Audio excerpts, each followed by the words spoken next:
want to call to order the Town of Dumfries Town Council meeting of Tuesday, May 6, 2025. Madam Clerk, please call the roll. Councilmember Peterson. Present. Councilmember Pete. Here. Councilmember Fields. All present and accounted for. Councilmember Young. Here. Chair Pro Tem Miles. Present. Vice Mayor Nickerson. Here. Mayor Wood. Here. Thank you. All right, I'm going to ask Pastor Reverend Dr. Crystal Woodard of the Dumfries United Methodist Church to come and give us an opening prayer. Good evening, everyone. Let us pray. Eternal God, thank you so much for this day that you have made. It's a day that you have made, and we shall rejoice and be glad in it. God, we thank you for keeping us. We thank you for allowing us all to be in your presence, for we know that in your presence, Lord, there is fullness of joy. Now, Lord, we come asking for your guidance, your wisdom, and your support as we begin this meeting. We pray that our focus will be aligned with the needs of this community. We thank you so much for Mayor Wood, the city council leaders, and all the community members gathered here today. Lord, we pray that you would continue to give them grace to bring truth, justice, and stability to this area. We pray, God, that you would give them power to do what's right and to rule in fairness. Help us all to engage in meaningful discussion and allow us all to operate with a spirit of unity. For we know that where there is unity, there is strength. And finally, we pray that everything said and done in this meeting would be pleasing and acceptable to you, Lord. Let all of God's people say, amen. Amen. Please rise for the Pledge of Allegiance.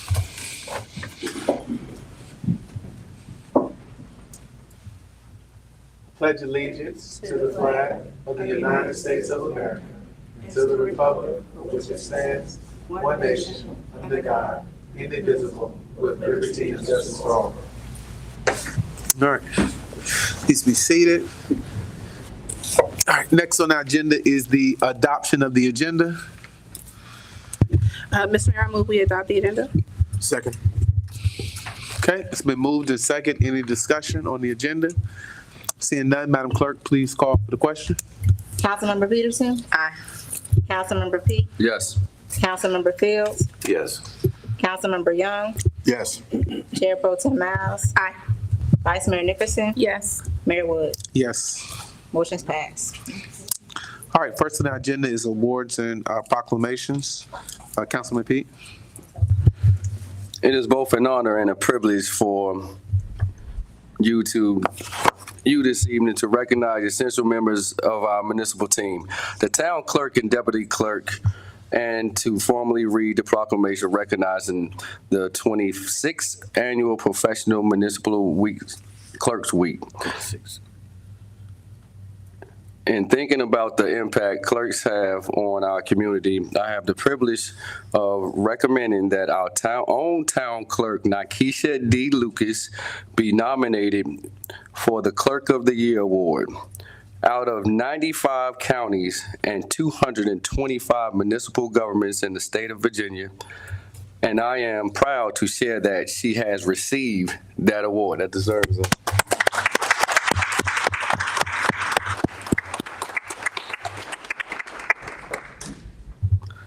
This recognition is a testament to Ms. Lucas's outstanding performance and dedication she brings to the town every day. We are fortunate to have such a committed public servant on our team. This honor reflects not just the outstanding work she has done, but also the respect she has earned across the board professionally of the communities. At this time, I will read the official proclamation recognizing the 56th Annual Professional Municipal Clerks Week in honor of clerks across the nation, and especially in recognition of our own town clerk and deputy clerk for their exemplary services to our community. Proclamation recognizing the 56th Annual Professional Municipal Clerks Week. whereas the Office of the Professional Municipal Clerks, a time-honored and virtual part of the local government, exists throughout the world, and whereas the Office of the Professional Municipal Clerks is the oldest among public servants, and whereas the Office of the Professional Municipal Clerks provide the professional links between the citizens, the governing bodies, and the agency of government at all levels. And whereas professional municipal clerks have pledged to be ever mindful of their neutrality and impartialities, rendering equal services to all, and whereas the professional municipal clerk serves as the information center on functions of local government and communities, and whereas professional municipal clerks continue to strive to improve the administration of the affairs of the Office of the Professional Municipal Clerks throughout participating in education programs, seminars, workshops, and the annual meetings of their state, provisionals, counties, and international professional organizations. And whereas it is most appropriate that we recognize the accomplishments of the Office of the Professional Municipal Clerks, and whereas the town of Dumfries is especially proud to recognize our very own town clerk, Nakisha D. Lucas, for her outstanding service and leadership, as evident by her recent honor and receiving the Clerk of the Year 2025. A distinguished recognition of her excellence, dedication, and professionalism in the field of municipal governance. Now, therefore, be it resolved that the town of Dumfries do proclaim May 4th through 10th, 2025 as Professional Municipal Clerks Week, and further extend appreciation to our professional municipal clerk, Nakisha D. Lucas, Deputy Clerk Cheryl Santos, and to all professional municipal clerks for their vital services they perform and their exemplary dedication to the communities they represent. In witness whereof, I have hereunto set my hands and cause the seal of the town of Dumfries to be affixed this 6th day of May 2025 by order of the Dumfries Town Council and our mayor, Mayor Derek R. Wood. At this time, I would like to bring, if you would like, Mayor, I would like to bring the council up so we can take pictures with our very own town clerks, Nakisha Lewis, and our deputy, Cheryl Santos.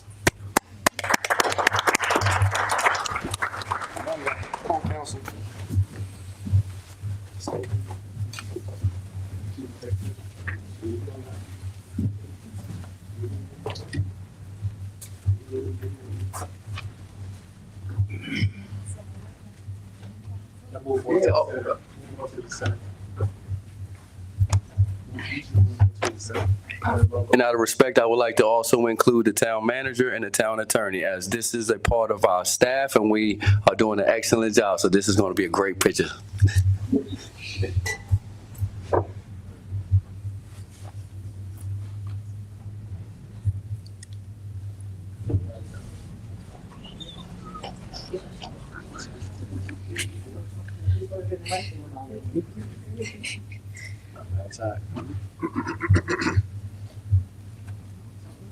All right, 1, 2, Everybody say cheese on cheese. 3. 1, 2, 3. Thank you. Shots fired.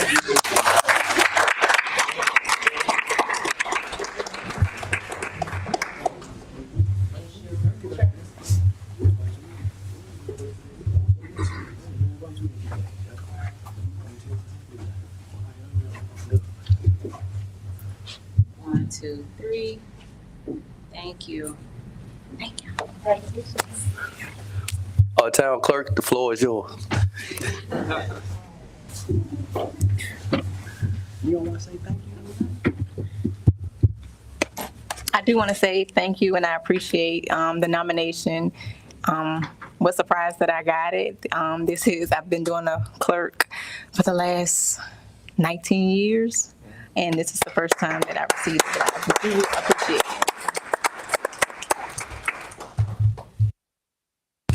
Vice Mayor.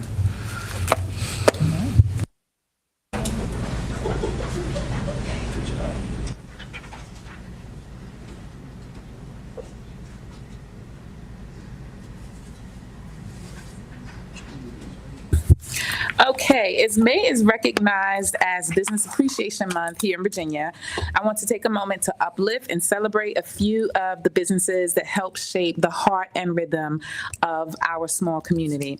Whether through job creation or simply opening spaces where neighbors gather, these businesses truly matter. And tonight, I'm honored to present official proclamations to the Rose, Wawa, and local business owner, Jurgen Van Dijik. I apologize if I said that incorrectly, Jurgen. of JJ Capital One, in recognition of their commitments to Dumfries and the people who call it home. And with that, I will start with, okay. Proclamation recognizing JJ Capital One LLC. Whereas the town of Dumfries is committed to fostering a thriving business community that contributes to the economic growth, vibrancy, and well-being of our residents, and whereas JJ Capital One LLC has chosen Dumfries as its home, bringing new opportunities for employment, convenience, and community engagement to our town. And whereas the arrival of JJ Capital One LLC marks the beginning of an exciting journey of shared growth, partnership, and progress, reflecting our collective commitment to enhancing the quality of life for all who live, work, and visit Dumfries. And whereas the town of Dumfries extends its heartfelt appreciation to JJ Capital One LLC for investing in our community and for your dedication to being a valued partner in our town's future. And now therefore be it resolved that the town of Dumfries do hereby recognize JJ Capital One LLC during May 2025 Business Appreciation Month in the town of Dumfries, and expresses our gratitude for their decision to be a part of our community. We look forward to a prosperous and collaborative future together. In witness whereof, I have unto set my hand and caused the seal of the town of Dumfries to be affixed this 6th day of May, 2025, signed by the Dumfries Town Council, Derek R. Wood, Mayor.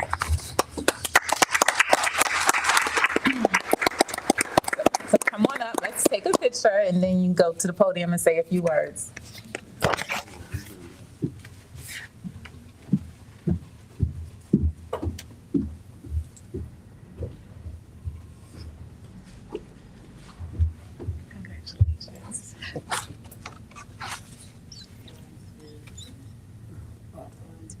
Thank you. Too much.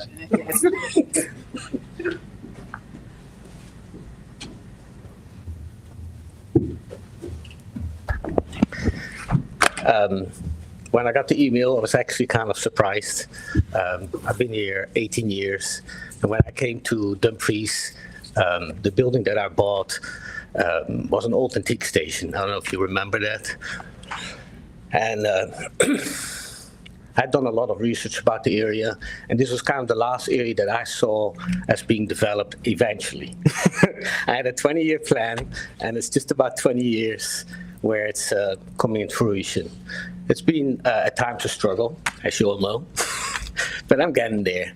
I also wanted to thank the town council, the mayor, vice mayor, and mayor, my sincere condolences. I know this has been a rough week for you. My heart goes out. And I appreciate everything you guys have done for this town. It has a lot of new things that's happening, and I know it takes a lot of time and dedication. I'm very excited about the Economic Development Board, so I'm going to apply for that. So I like to get more involved, and that's because you guys inspired me. Thank you so much.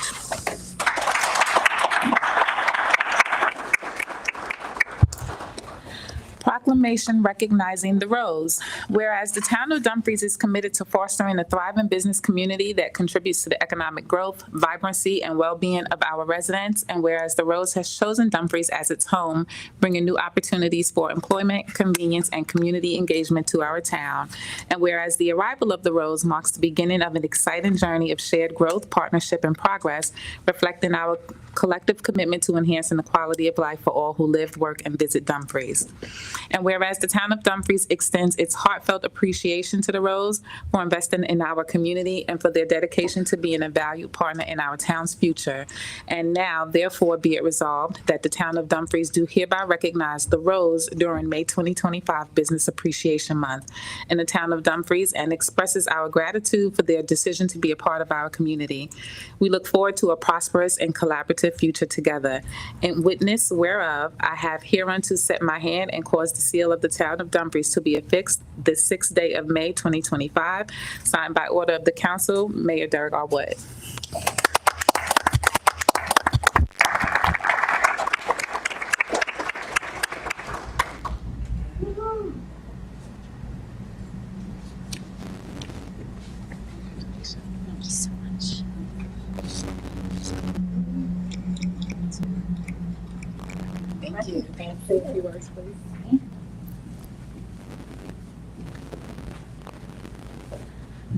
All right, good evening. On behalf of the Rose Gaming Resort, the Colonial Downs Group, and Churchill Downs, thank you so much to the Town Council for this recognition and this proclamation.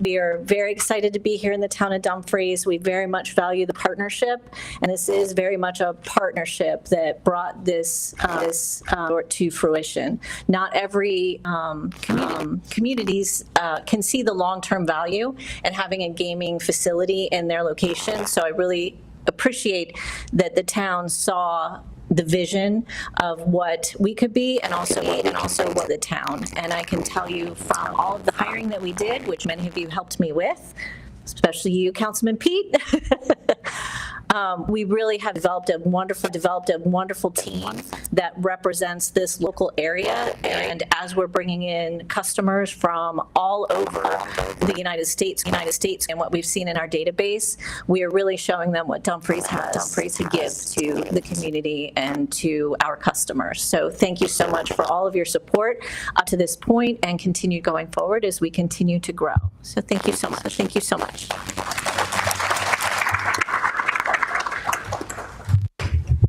And last but certainly not least, proclamation recognizing Wawa. Whereas the town of Dumfries is committed to fostering a thriving business community that contributes to the economic growth, vibrancy, and well-being of our residents. And whereas Wawa has chosen Dumfries as its home, bringing new opportunities for employment, convenience, and community engagement to our town. And whereas the arrival of Wawa makes the beginning of an exciting journey of shared growth, partnership, and progress, reflecting our collective commitment to enhance quality of life for all who live, work, and visit Dumfries. And whereas the town of Dumfries extends its heartfelt appreciation to Wawa for investing in our community and for their dedication to being a valued partner in our town's future, and now therefore be it resolved that the town of Dumfries do hereby recognize Wawa during May 2025 Business Appreciation Month in the town of Dumfries and expresses our gratitude for their decision to be a part of our community. We look forward to a prosperous and collaborative future together. In witness whereof, I have hereunto set my hand and caused the seal of the town of Dumfries to be affixed this 6th day of May 2025, signed by order of the Dumfries Town Council, Mayor Wood.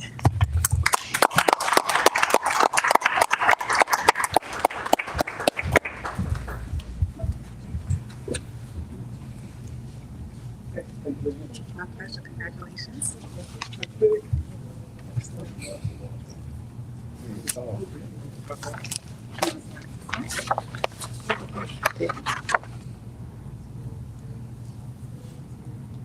Thank you.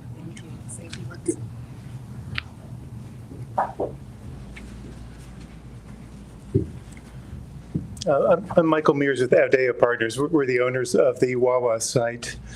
A representative from Wawa could not make it here, but they extend their gratitude for the recognition.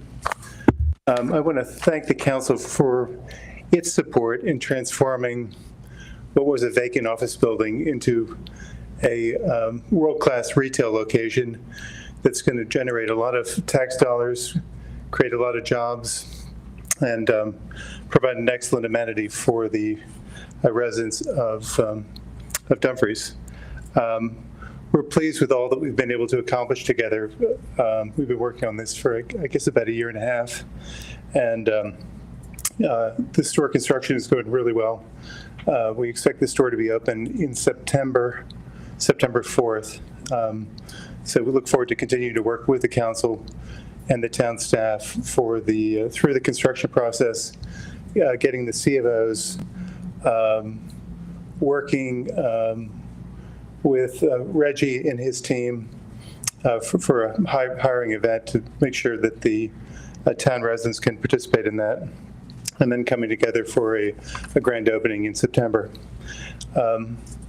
Mostly we think that the transformation of the obsolete office building into a modern full-service Wawa is an example of what thoughtful and far-sighted leadership can do, and what a difference you can make in the community by adding a valuable amenity, employment opportunities, and just improve the quality of life for the residents. And we thank you for the recognition.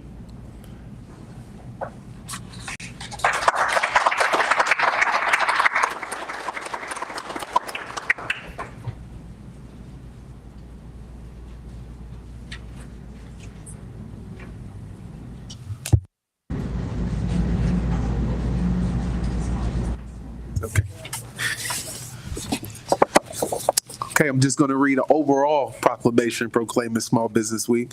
It says, whereas for more than 60 years, the United States Small Business Administration has celebrated National Small Business Week, which acknowledges the critical contributions of our American entrepreneurs and our small business owners. And National Business Week 2025 will take place, as we heard, May 4th through the 10th. And the SBA will officially recognize the hard work, ingenuity,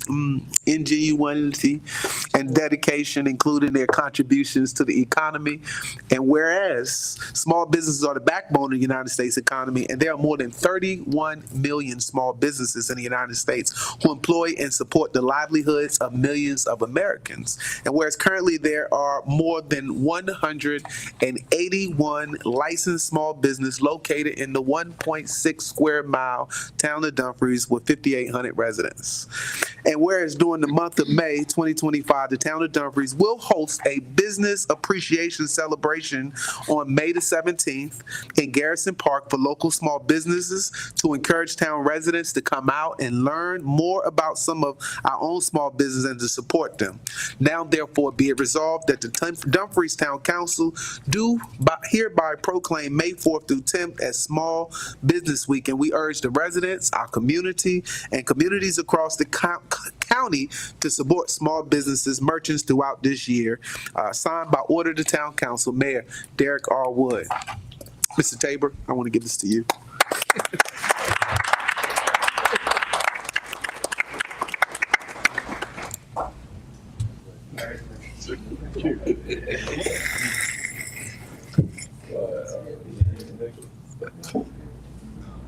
Do a commercial for Small Business Week.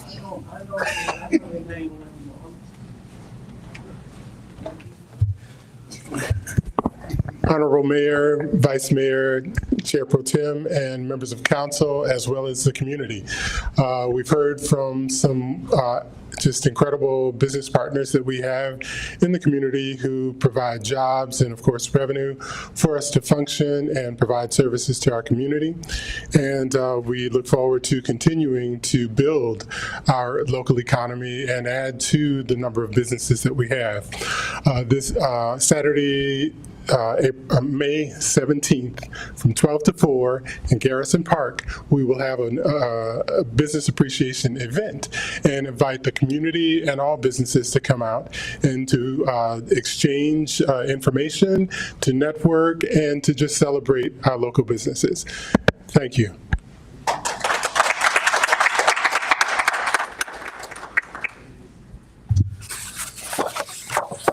All right, the next one is a proclamation recognizing National Prevention Week, where substance misuse and mental health problems affect all communities nationwide. The substance use prevention and mental health landscape continues to evolve to better meet the pressing issues of today. The impact of mental health and substance misuse disorders is apparent in our local community. We have the power to change lives by enhancing community and individual protective factors to make substance-free lives lives an easier choice and assistance with mental health challenge easier to access. And whereas with commitment and support, substance misuse, addiction, and mental health issues can be prevented.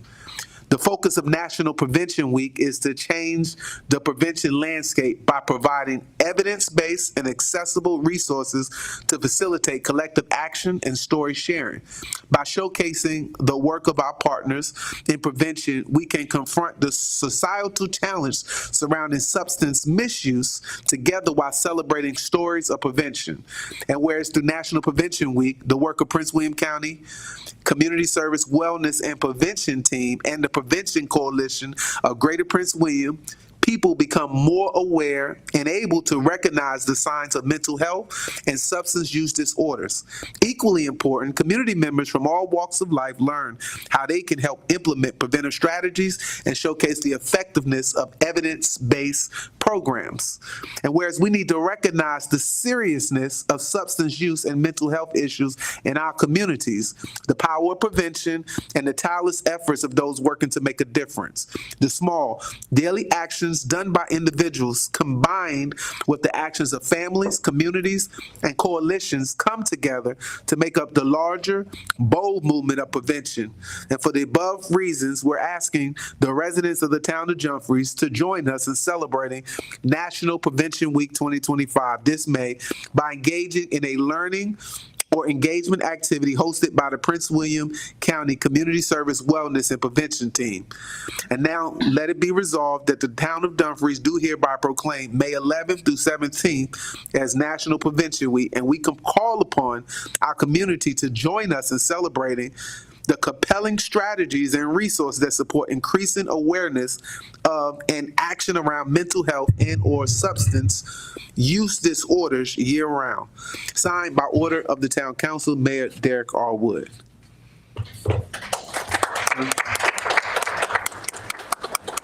Oh, come on, she's here.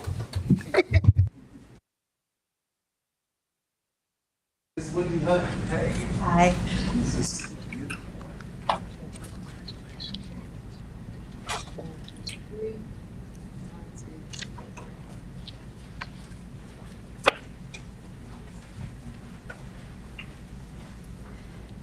Thank you. On behalf of the Wellness and Prevention Team with Prince William County Community Services and the Prevention Coalition of Greater Prince William, I want to say thank you to the town of Dumfries for recognizing National Prevention Week. As mentioned, this is an opportunity for all community members to come together and take part in learning and talking about substance misuse prevention and mental health, promoting positive mental health. We do have on our Prince William County Community Services website several opportunities and activities that residents can get engaged in and activities that they can participate where they can learn, build skills through evidence-based programming. We also invite you to get outside and visit one of the local parks starting this Sunday through the remainder of March and gather your friends and your family and talk about mental health as you're outside exploring and appreciating the community that we have. You can also learn more on the Prevention Coalition of Greater Prince William's website or share your own prevention story on their Facebook page, #MyPreventionStory. Thank you. Thank you. Next is a proclamation supporting efforts to address loneliness and isolation through social connections. Loneliness and social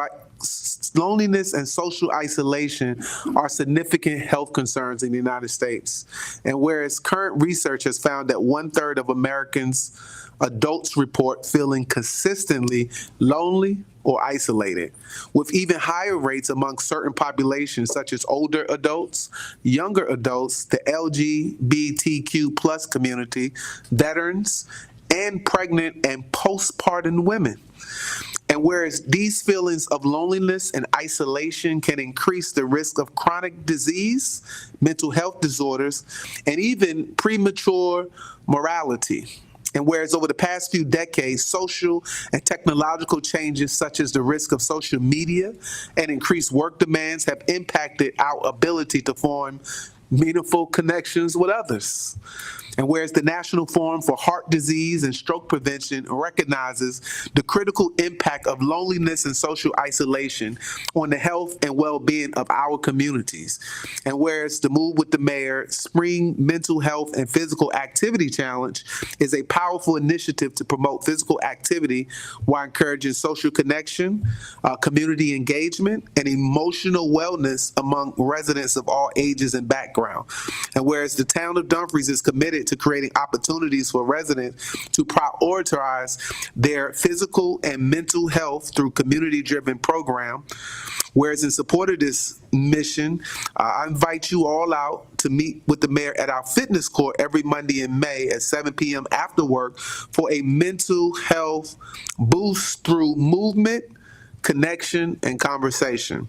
Now, therefore, be it resolved that the town of Dumfries officially supports efforts to address loneliness and isolation through intentional social connection and wellness addition.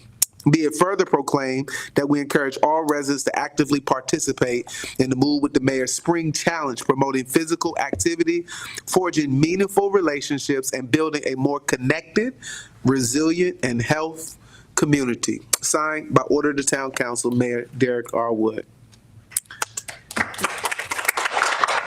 I think she said we have online, Miss Jen Childress from the National Forum. Can you hear Thank you so us? much, Mayor and Council. We are so appreciative of this being your second district leading by example, promoting mental health, social connection, and well-being. Hold You on are one truly second. We leading want- the way. Truly leading as Jen, can you hear me? be leading in the Jen, nation and we really admire your leadership and leading the way. So thank you for inspiring the community at large and others who join those online. So thank you for providing that. You're part of the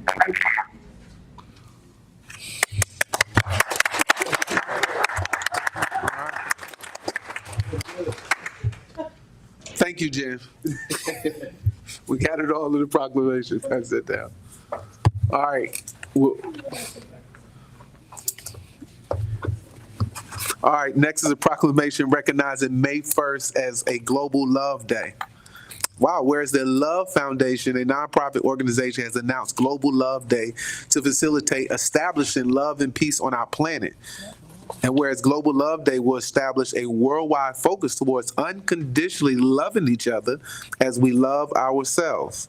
Whereas we are one humanity on this planet, and whereas all life is interconnected and interdependent, whereas all share in the universal bond of love, and whereas love begins with self-acceptance and forgiveness, and whereas with respect and compassion we embrace diversity, whereas together we can make a difference through love, whereas the Love Foundation Incorporated invites mankind to declare May 1st, 2025 as Global Love Day, a day of forgiveness and unconditional love. Global Love Day will act as a model for all of us to follow each and every day. Now, therefore, be it resolved, the Town Council of Dumfries declares May 1st Global Love Day in the town of Dumfries. We invite every citizen to observe and honor for a public clause, global love, world peace, and universal love. Signed, Derek R. Wood, Mayor, Town of Dumfries, by order of the council. Pass that down. All right. Next on the agenda is the approval of the April 15th, 2025 minutes. Mr. Mayor, I move that we approve the minutes from April 15th. Second. Okay. It's been motioned and second. Any discussion? Okay, seeing none, Madam Clerk, call for the question. Councilmember Peterson? Yes. Councilmember Pete? Yes. Councilmember Fields? Yes. Councilmember Young? Yes. Chair Pro Tem Miles? Aye. Vice Mayor Nickerson? Yes. Mayor Wood? Yes. That motion's passed. All right. Next on the agenda is citizen comment period. Madam Clerk, any citizens come and sign in to the agenda today? We have no persons signed up. No Okay. sign up. All right. Are there any citizens that came in that wanted to speak? Seeing none of our young people? All right. Next is our mayor and council comments. Councilman Young, do you have any comments today? Okay. All right. Councilman Pete, I see you pushing your button. He's already in the game. Go ahead. Absolutely. Thank you, Mr. Mayor. I just want to say thank you to everyone that was given a proclamation today. Special shout out to our Deputy Clerk Santos, Cheryl Santos, that came over here from Prince William County. We had some, Prince William County, Manassas. She came over here with a challenge, but has been tackling it very well with the assistance and guidance of our director, of our clerk here, Ms. Nakisha Lucas. I'm just thankful that we, as the town of Dumfries, have them two in place as far as clerical duties go. I do want to also extend a thank you to the Rose for being here, Ms. Bobby and staff, and the rest of you guys that are here. There's been just an outstanding blessing for you all to be within the town of Dumfries here. I am overwhelmed and amazed with the citizens that are within our surrounding jurisdiction that are employees of you guys at you guys' roles there. Our senior citizens still love the one that's in the plaza, and everyone else that likes live entertainment. If you haven't been to the Rose, you guys need to come out there and see what they have to offer, even if you don't play slots. Come up there and enjoy the nice amenities, the live music on your day off. You coming home from a hard days of work in traffic, want to sit back and relax and enjoy some live music. They have food over there, and a food court that's separate from the gaming itself. You know, I go over there and gamble sometimes, but they have the food court over there that's separate in itself. So, you know, I've taken my family there several times to get something to eat there. I've recommended some of my customers there, some of the citizens in the surrounding and visitors that we do have here. So if you haven't been there, go and check out the Rose Resort in the town of Dumfries, or Rosie's within Triangle Plaza. There you'll have an amazing experience and leave with a smile on your face. Thank you all, Mr. Mayor. That's all I have for today. Councilwoman Peterson. I just want to say Happy Appreciation Teacher Week is Teacher Week, so make sure you tell all your teachers and send apples and presents to all the teachers. And that's all I have. All right, Councilman Fields. Good evening, everyone, and again, congratulations to everyone that got the proclamations as well. We have a lot of events coming up. Stay tuned. Look on your Dumfries Citizens Connect. See what's going on. Come on out. It's springtime. Farmers market. Everything is getting ready to just roll. Our events in the park, our summer series, and before you know it, it'll be a holiday weekend, and next thing you know, school is out. So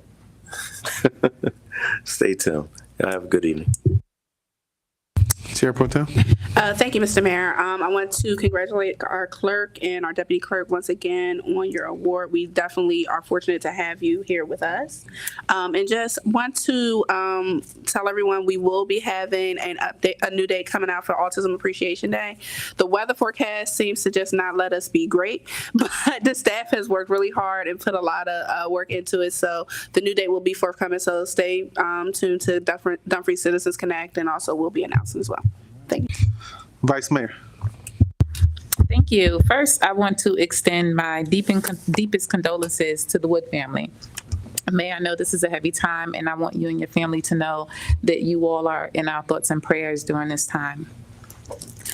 I'm also proud to share that the town was awarded an almost $200,000 grant through Virginia Energy for a new workforce and energy efficiency initiative. I brought this grant opportunity to the staff, and together we secured the funding to train residents for greener jobs and provide no-cost energy audits for local homeowners, which is an investment in our people, our planet, and our progress. And finally, as we honor Mental Health Awareness Month, I encourage us all to take a moment and check in with ourselves and to check in with each other. As we are a small community, wellness and support should never be out of reach. So it's up to us to make sure that we hold each other and support each other in every way that we can. Thank you. I yield. Thank you. Good evening, everyone. Before we dive into all the comments, I want to start by recognizing a few moments that have touched the community and my heart personally. First is with deep sadness that I share the passing of former Neabsco District School Board member, Miss Diane Ralston. She passed away on April 24th. There's going to be a service to honor her life on Friday, May 9th at 11 a.m. at the Sacred Heart Catholic Church in Manassas with a reception to follow. Ms. Ralston wasn't just a leader.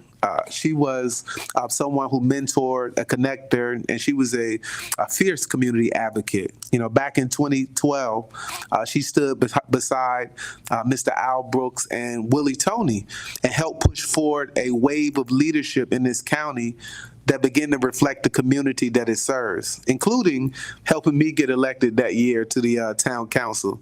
And so to all who knew her and were impacted by her work, thank you all for carrying her legacy forward.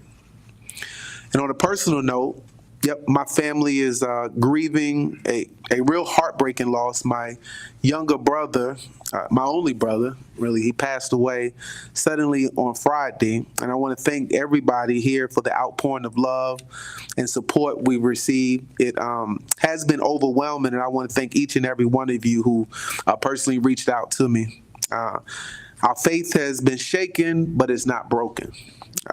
We're holding on to each other and to the belief that even in the midst of grief, our community brings comfort. My brother's services will be held next Tuesday, May 13th at 11 a.m. in Altoona, Pennsylvania. I ask that you all just continue to keep our family in prayer. Now, even with all of that that's happening, I'm reminded that this community continues to move forward. And April, the month of April gave us a lot to be proud of. Again, I want to add my echo and take a moment to recognize and celebrate our very own town clerk, Nikesha D. Lucas, for her outstanding accomplishments and her continued excellence in service. As we heard tonight, she was honored with the Clerk of the Year 2025 for the state of Virginia, and it's an award that couldn't be much more well-deserved. Her dedication, her professionalism, her commitment to the transparency and good governance has not only elevated our town hall, but it seems like it's starting to set a standard across the Commonwealth. Whether it's keeping us organized behind the scenes, ensuring our public records are accessible, she does it with style and grace. Nikesha, congratulations, and thank you for being a steady hand that keeps Dumfries moving forward. We all as a council are proud of you. Also want to say congratulations again to the town manager and her staff for being awarded almost $200,000, as the vice mayor said, for Virginia's Energy's Efficiency and Conservation Block Grant. To implement that comprehensive residential energy audit training program and include workforce and development and energy service. Congratulations. Also, April, I had the honor of representing Dumfries at the African American Mayors Association Conference, where we were able to bring home grants and support our local efforts towards healthy eating, active living community with a community garden program at the Boys and Girls Club. It was a proud moment, not just for me, but I believe for all of us, because our presence at these conferences, it matters.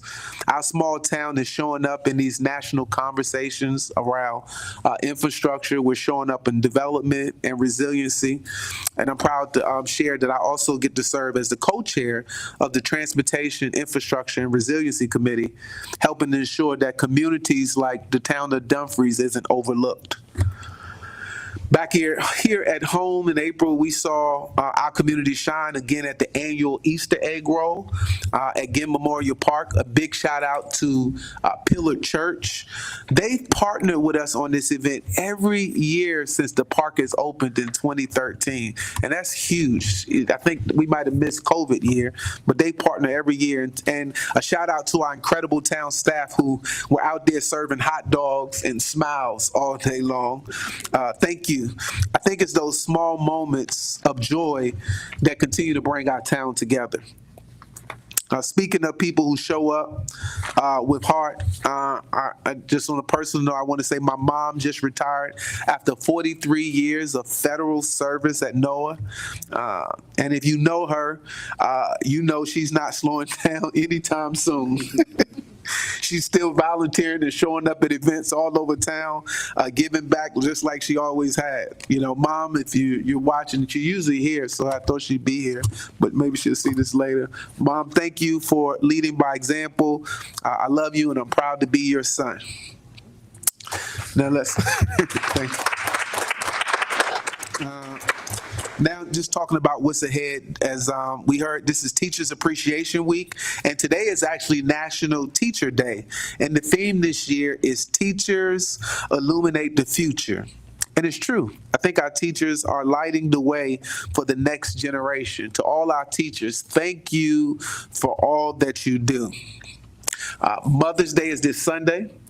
So I want to say, I want to wish all the mothers, the grandmothers, the aunties, the mother figures a joyful and a love-filled day. Mothers, we see you. We see all of you, and we thank you.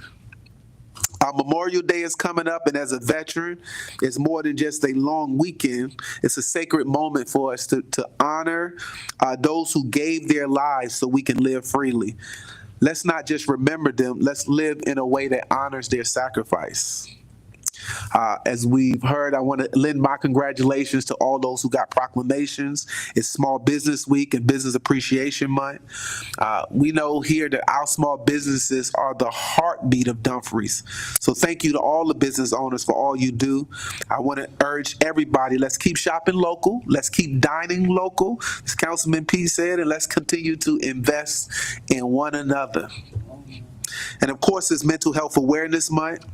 I invite you to join me out there every Monday at 7. Everybody up here is invited to be out there to just move with the mayor. Let's connect at the fitness court. I think it's time to move, connect, and let's just reset together.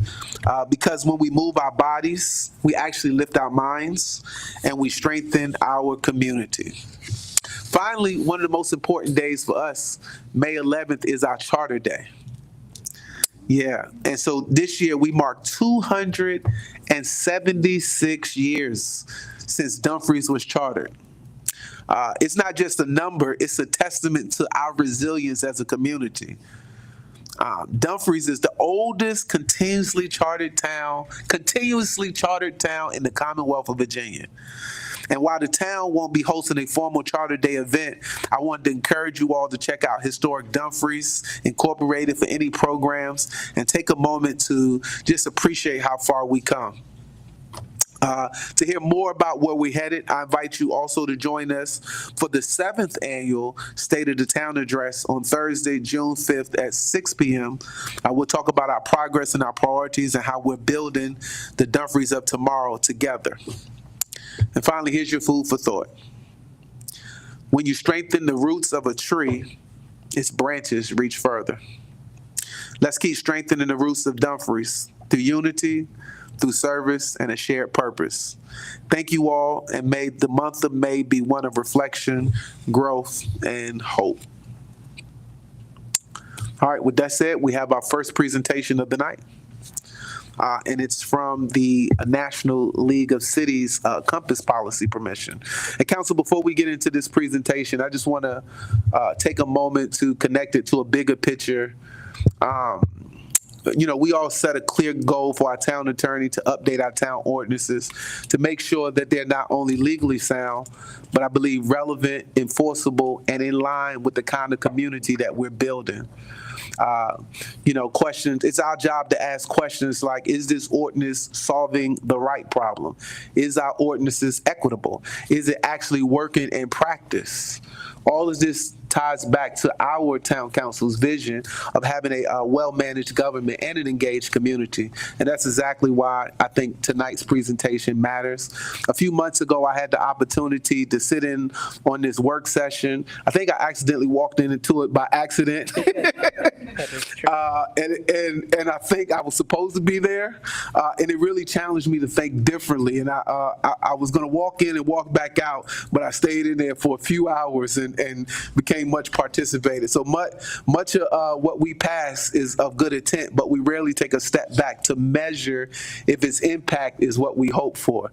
And so the Compass policy tool is designed to help us to do just that, to give us a framework, not for the staff, but for us as elected officials to make more intentional, data-informed, and outcome-driven policy decisions. So we don't need to, I think we're not going to dive as deep as we did that night into a 3-hour presentation, but I hope this kind of sparks our interest, and maybe in the future you can come back and give us a full detailed session like I had. Let's take time. The floor is yours. Thank you. Yeah, we're going to aim for 10 minutes.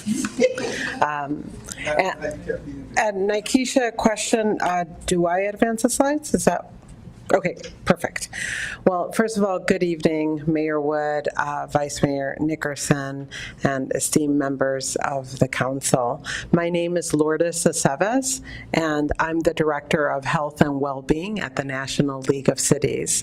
And with me today are Megan Gregg from the National League of Cities, or NLC, let's shorten it right away, and Joe Schilling from the Urban Institute. And I'll explain momentarily why we are together as a group.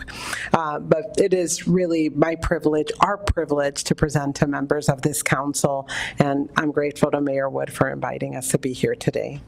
So I'm excited to introduce you to a policy-making tool that NLC and the Urban Institute developed together, called, as you could see on the screen, the Policy and Systems Change Compass, or the Compass, as I will refer to it in this presentation.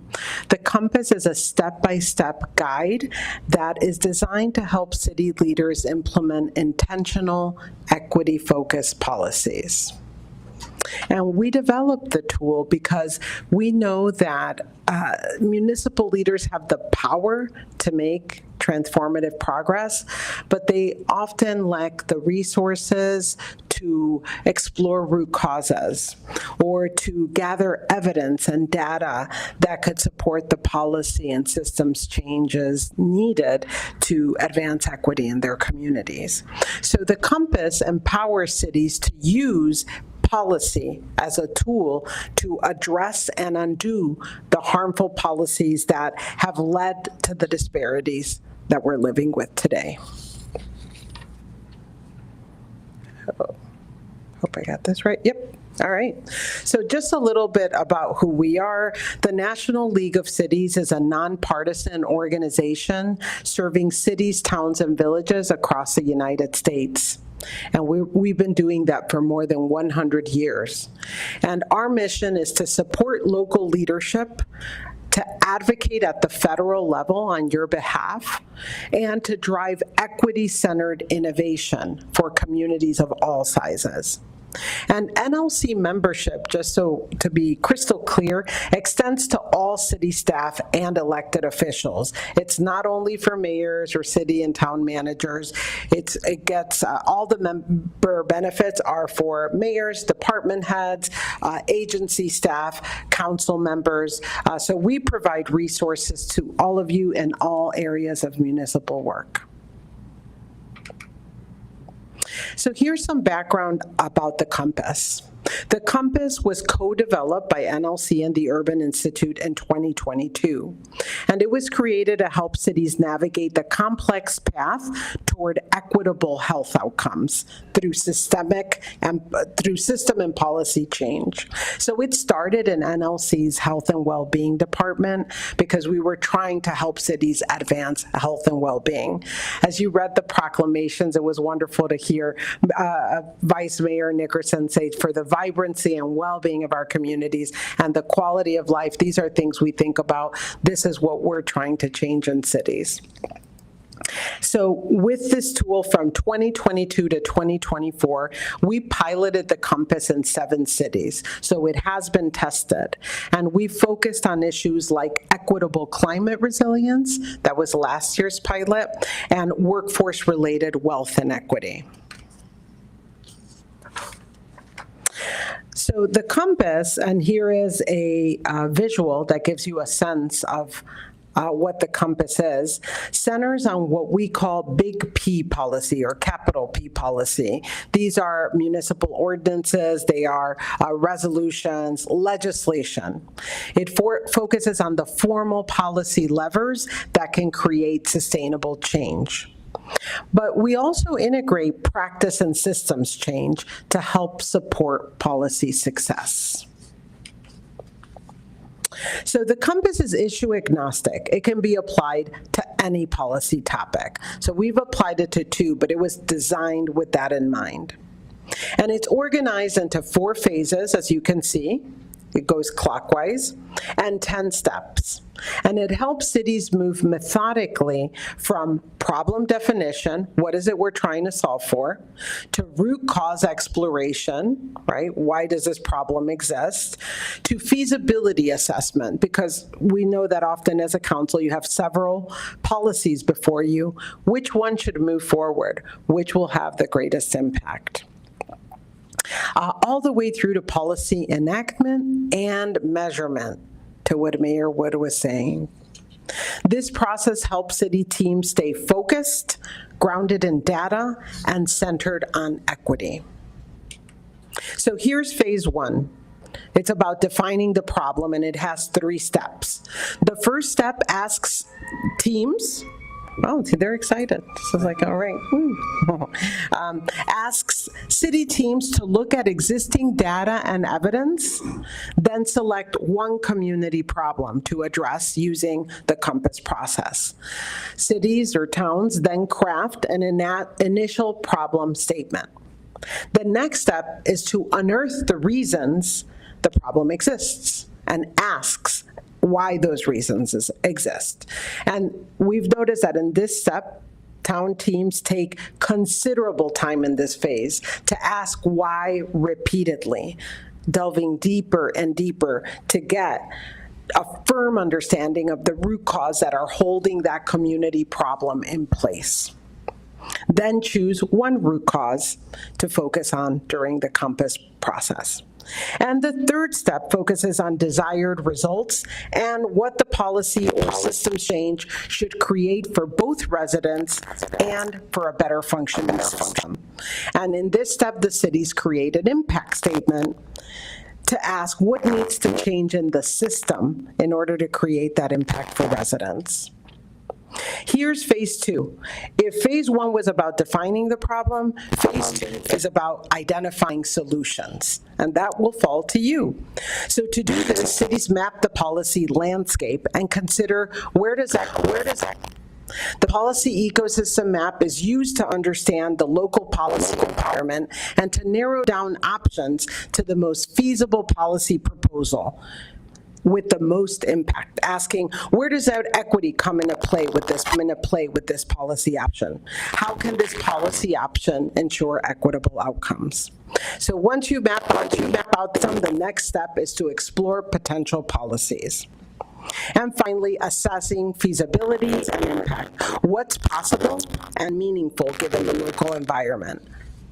And this feasibility assessment is so important because if you just think of the political environment today, what was possible 1 year ago, that's really changed because you had a political window of opportunity. That window may have closed. So as you're considering your policies, it's the political moment, it's what you have money for, it's what will have the highest of the highest. And these are all critical phases. There's not one more important than the other, but that will really help you down in which policy option to move forward.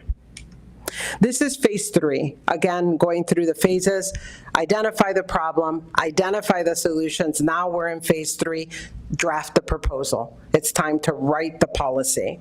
So here, cities create a formal policy change proposal and a roadmap to adoption. Here, you need to identify who are your champions. What are the barriers? You need to plan outreach and engagement, right? There are key steps and actions you need to make the case for support. Internal meetings, external outreach, and engagement with core partners and stakeholders. Maybe that's your business community, right? We heard that they are key partners today in all of the proclamations. Here, you'll have to track success indicators. Mayor, I know how important this was to you when we talked. This is the step where you start saying, how are we going to measure success? What are the milestones for policy adoption and beyond? Right? And so these could be milestones, could be securing champion support, identifying funding, boosting media coverage. So it outlines a system to track these benchmarks. And measures of success could be data points, indicators that you can use to document progress toward enactment, but also to track implementation, because we know just passing the policy is great, but there's how do you implement it? Is it being implemented equitably, or are there problems with how that policy is being enforced? I think of anti-loitering laws, right? So that's a policy, and it's been enforced inequitably and disproportionately. Moving along quickly, sorry. Phase 4, enacting and measuring progress is the last phase, and this is where the city adopts a policy change, either as originally envisioned or as amended and revised during the adoption process. And this usually takes the form of new local legislation or revisions to existing law. And so cities complete this final step by using the measures identified in step 8. So this is my last slide, and I just want to say that while the compass focuses on policy, we know that true change requires broad system transformation, from internal practices to community engagement. One example to illustrate this: repairing the effects of redlining wasn't just about repealing a law. That law was repealed 50 years ago, more than 50 years ago, and we're still living with the fallout. That's why we have this slide. Policy is one piece of the systems change puzzle, and it's an important one, but it's not the only one. So repair with communities will involve rebuilding trust, investing in communities, and shifting power. And so the compass supports this deeper, ongoing work to build systems that work best for the residents of your community. Mayor, when you were talking about mental health and substance use, you described systems change. We got so excited because it's not just about policy, right? It's about a whole lot of, changing mindsets, changing hearts and minds, right? Changing policy and practices as well, both within and outside of the city. And we truly believe that the policy and systems change compass can help you do that. So thank you. Thank you. It's great. Council Chair Pro Tem. Yes, thank you, Mr. Mayor, and thank you so much for this presentation. I love policy. All right. So I'm all about the Compass program, but I do have a question about how it's implemented. I know that, I am a member of National League of Cities. All of us are. And one thing that I appreciate about NLC is that it's inclusivity for localities that are smaller and larger. But when you were piloting your program, I know you went to 7 localities. Was there consideration for some of the smaller localities? And does implementation look different depending on the size of the jurisdiction? Yeah, so I wouldn't say that we worked with a city as small as Dumfries, but we did work with smaller cities, for instance, Dubuque, Iowa, who was able to successfully use the Compass to pass its first data governance policy, which we're happy to share with you. I mean, it's public record, and they did that using the Compass. And Joe Schilling here, the Urban Institute, has been a key partner with us, and he has led many of these efforts. So, Joe, do you want to talk about when we were thinking about cities? And just so to go on record, we worked with Tacoma, Washington in the pilot. We worked, who's Mayor Woodard, you know her well, I'm sure, Mayor. We worked with Dubuque, Iowa, and we worked with Roanoke, Virginia. Okay. Those were our 3 pilot cities to give you a sense of size. And then in the Policy Academy on Equitable Climate Resilience, so the town manager, if you need help with that $200K, we could put it through the Compass, just say. Equitable Climate Resilience, and we worked with Dearborn, Michigan, Grand Rapids, Michigan, Mount Vernon. Mount Vernon, New York. Which would probably be the closest. Yes, and Kansas City, Missouri. So Kansas City, I think, has been the biggest city we've worked with. So I don't think that answered your question. So You did. Okay, I appreciate it. Thank you so much. Of course. I just want to say, the last phase for me was always the most exciting. And when we did the practical examples of the root cause, and then looking at the effectiveness, like of new ordinances that we created, like going back and looking at it and saying, looking at the data, how many people were able to take advantage of this ordinance and how effective did this ordinance answer the root cause of the problem. Like, we created this ordinance, why? Because it didn't exist and we wanted to be able to serve this community. Was this community able to take effect of it? And I think that's how you all sucked me in that class for a few hours, and it was a great work session for me. I was going to sit into a class that Councilman Young was in, and I lost him because I was there. So We're so glad that you were. That was great. Yeah. Joe, do you want to? Well, and I would reinforce that the compass is pretty adaptable. So you could take it and look at your existing ordinances as a way to kind of diagnose, again, it may have been an ordinance that was passed eons ago that you inherited. I mean, ideally, through this compass, you would then get into the practice of, well, we have a problem that's come before us, and you would go through the steps sequentially. But we also know that you can apply it in different ways. Now, the city of Tacoma, they took the compass and have actually adopted their policy-making process, infusing each step of the compass. So they adapted it differently than Dubuque. So depending on, again, how you want to use it, it's fairly adaptable. Yeah, I think that was a point I forgot to bring up, and I thought you was going to bring it up tonight, for how councils adopt their policy guides and their policies so that nobody's guessing and it's passed on along the way. If y'all have examples of those type of situations. That's what Tacoma did. Yeah. Yeah, that's the big, Tacoma is a big one, Mayor Wooders, but this was council really, right? That said, oftentimes we make policy, people just come up to the dais and like, what do you want to do, right? And they wanted to be more intentional. And they said, so this provides us that intentional step-by-step guide. And they literally baked it in. Now, if they pass policy, it goes through the compass. They sort of had to ask us for permission. And we were like, yes, of course, please go. This is not something that we're, charging, not in that way. To us, that's success. That's a huge success that they've baked it into their policy-making processes. Ideally, everyone would do that. But right now, that's our example of Tacoma, Washington. And then an actual policy passed Dubuque went all the way through to getting a data governance policy. It's first enacted for the city of Dubuque. Chair Pro Tem. I got one more. So I'm in no way suggesting that you guys redo the 3-hour class that Mayor Wood stumbled upon. But I'm wondering, will there be additional opportunities to have workshops or maybe a long-term boot camp to just really, just as part of your outreach in terms of getting cities to, adopt this new way of passing policy? Absolutely.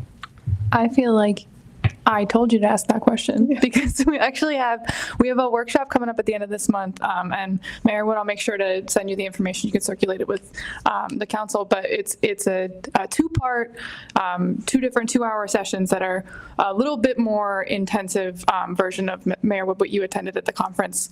That it's going through the policy compass and giving folks the opportunity to apply it under different policy umbrellas. So that's happening the first session on May 22nd, and then the following session a week later on May 29th. That's virtually over Zoom from I think 1 to 3 p.m. Eastern both days. And they're free. And they're totally free. All right. NLC member benefit, right? So please join us and bring your, a policy you want to examine. Like Joe said, perhaps it's an existing policy, perhaps it's new legislation that you're considering. And so it'll be, high touch technical assistance you'll get to test out the compass later this month. Okay. Thank you so much. Yeah, thank you. Yeah, I want to thank y'all for taking time to come down to Dumfries and not through Dumfries. I did tell Dr. Blaine and both Clarence Anthony that your class was probably the best class in the 8 years I've been attending National League of City. It's been, and I told them I believe it should be required for every newly elected official to learn how to write and review policy. Well, It Mayor, was one of those intents. I mean, and I mean that from the bottom of my heart. thank you. First of all, they shared that, so they thank shared that. you. I was like, okay, remember in my review. No, it was wonderful. To hear it from them, they were like, he was so effusive. So thank you for saying that. And we agree. One of the reasons we developed this tool is because it's not like people come with a master's in public policy degree to public office.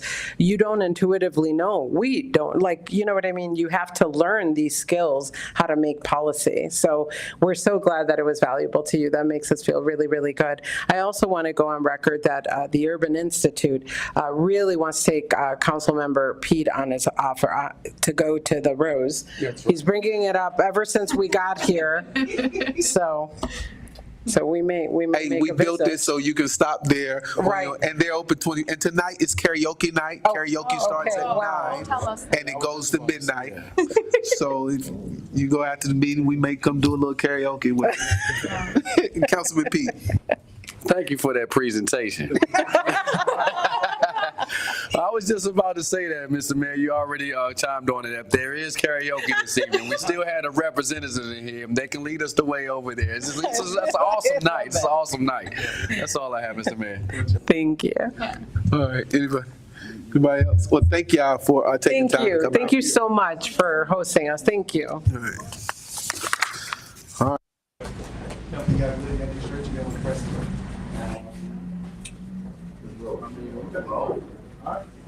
All right, we're gonna roll. Next on the agenda is the consent agenda. Mr. Mayor, I move we approve the consent agenda. Mr. Mayor, I second that agenda. All right, any questions on the consent agenda? Seeing none, Madam Clerk, call for the question. Councilmember Peterson? Yes. Councilmember Pete? Absolutely. Councilmember Fields? Yes. Councilmember Young? Yes. Chair Pro Tem Miles? Aye. Vice Mayor Nickerson? Yes. Mayor Wood? Yes. Motion's passed. All right.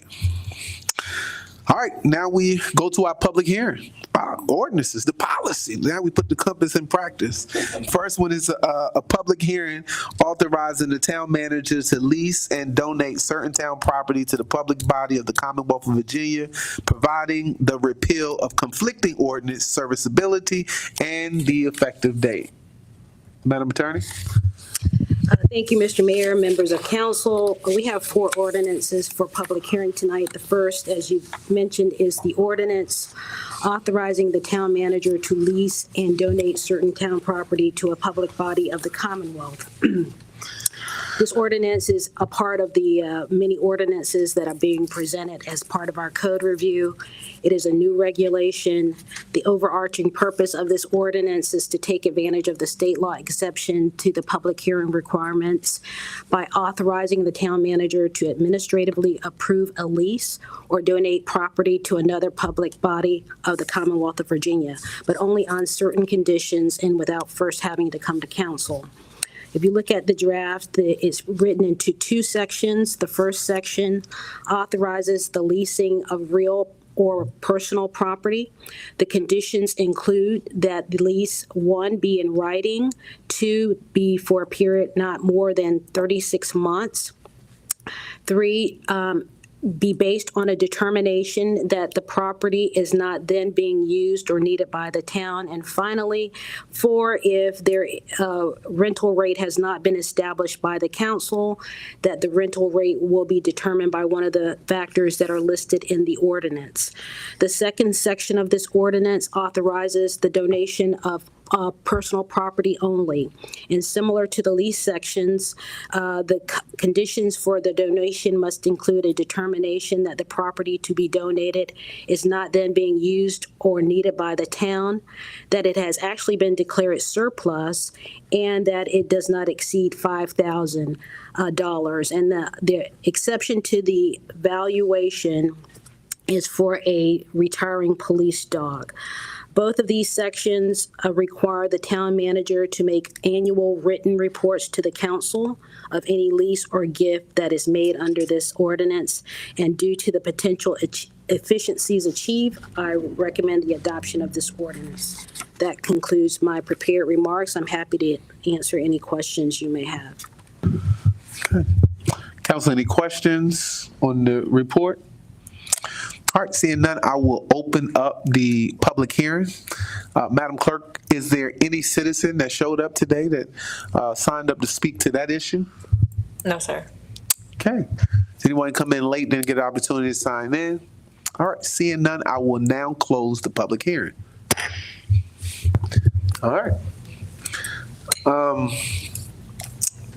Madam Attorney, I guess my only question to it is, did this come up because we had a problem we wanted to solve? Well, thank you for that question, Mr. Mayor. I think in many ways, it's not so much a problem, but a situation that has been reoccurring in various forms over at least the past year and a half since I've been here. And what we were hoping to achieve through the adoption of this ordinance is just some clarity as to those levels of transfers that actually require council's intervention. Right now, we're asking for it on a fairly regular basis, and some of these can be done, but only if the council delegates some of its authority, and you have not done that as of yet. Thank you for that answer. Councilman Pete, the Chair Pro Tem. Oh, I was just going to set the motion. Oh. Mr. Mayor, I would like to make a motion to approve the ordinance authorizing the town manager to lease and donate certain town properties to a public body of the Commonwealth of Virginia. Second. Okay, it's been motion and second. Was there any further discussion to the ordinance or the motion? Okay, seeing none, there is a motion on the floor. Madam Clerk, please call for the question. Councilmember Peterson? Aye. Councilmember Pete? Absolutely. Councilmember Fields? Yes. Councilmember Young? Yes. Chair Pro Tem Miles? Aye. Vice Mayor Nickerson? Yes. Mayor Wood? Yes. That motion's passed. All right, next is a public hearing of an ordinance authorizing the town manager to enter into short-term leases of certain public property, providing the repeal of conflicted ordinance serviceability and the effective date.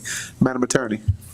Thank you, Mr. Mayor. The second ordinance authorizing the town manager to enter into short-term leases of certain public property. As with the prior ordinance, this is a new regulation. It operates on two levels. In paragraph A, it authorizes the town manager to administratively lease the personal property of the town for periods of up to 12 months upon conditions and without having to come to council. In paragraph B, the ordinance authorizes the legal framework by which the town manager can establish procedures and regulations to be applied for the public to lease or use the town's property. To ensure compliance with state law, the ordinance expressly excludes real property leases from the administrative authority granted by this ordinance. And as with the former ordinance, the town manager is required to make annual reports to the council of any short-term lease that's granted under this particular statutory authority. The ordinance promotes efficiency and uniformity of treatment with respect to the town's classes of property. And for these reasons, I recommend the adoption of this ordinance. Okay, Council, any questions? Councilman Young, any question? No, sir. Okay. Questions on the report? Okay. All right, seeing none, we will go to our public hearing. Madam Clerk, is there anyone from the public signed up to speak tonight? No, sir. Okay, was anyone to the public here to speak to that new ordinance? All right, seeing none, we will now close the public hearing. All right, I have a question, just one for clarity. So does this cancel like any rental policies that we had for the any of the parks or our buildings or anything that we had? Does that cancel all of that out and this creates it so that you just start over new? I think from my knowledge, we don't actually have written policies with respect to our buildings and our parks right now. What we have are prior practices, and they have not been consistent. So part of the benefit of this ordinance, in paragraph B, it gives the town manager the opportunity to establish regulations, determine what the properties should be covered by the use agreement or short-term lease opportunities, and to move forward with dealing with members of the public on a standardized, consistent basis, and also in writing. But right now, I don't think we have anything that we've been guided by in writing.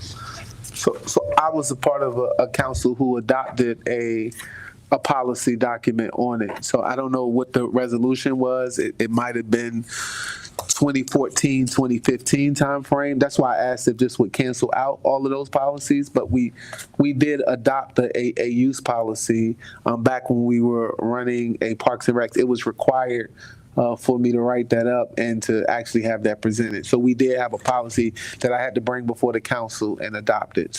So my question, when I see repealing of conflicting, that's why I asked that question, because we did have some documents that we had to create. Well, if you created a resolution, it would never override an ordinance. So this is going to be reduced to an ordinance form, which has the effect of law. I am curious as to the resolution, because we have been making inquiries about existing policies, and those questions have been coming up without the disclosure of that particular resolution. Okay, which is why I just asked that question when I saw that, because I just wanted to make sure. And I'll go back through and see how far in my archives I can find to see what I can find on that. All right, that was my question. Vice Mayor, you had a question? No, I found my answer. Okay. All right, Chair Pro Tem. Yes, I'd like to make a motion to approve the ordinance authorizing the town manager to enter into short-term leases of certain public property. I second that motion, Mr. Mayor. All right, it's been motion and second. Any further discussion on the motion and the second? All right, seeing none, Madam Clerk, please call for the question. Councilmember Peterson? Aye. Councilmember Peak? Absolutely. Councilmember Fields? Yes. Councilmember Young? Yes. Chair Pro Tem Miles? Aye. Vice Mayor Nickerson? Yes. Mayor Wood? Yes. That motion's passed. All right. Next public hearing is a public hearing for an ordinance amending Chapter 6, Article 4, Public Dances, Division 1 and 2, the Code of the Town of Dumfries, providing redesignations of provisions for consistency and repeal of conflicting ordinances, serviceability, and effective date. Madam Attorney. Thank you, Mr. Mayor. This ordinance amending Chapter 6, Article 4, Divisions 1 and 2 of the Town Code amends existing ordinances governing public dances in the town of Dumfries. Throughout the Divisions 1 and 2, the amendments clean up the existing ordinance by eliminating repetitive language and making the provisions more clear, and the amendments bring the ordinance in closer conformity to the town's current practices by transferring the responsibilities for the handling of the application and the issuance of the license from the town clerk to the town zoning administrator.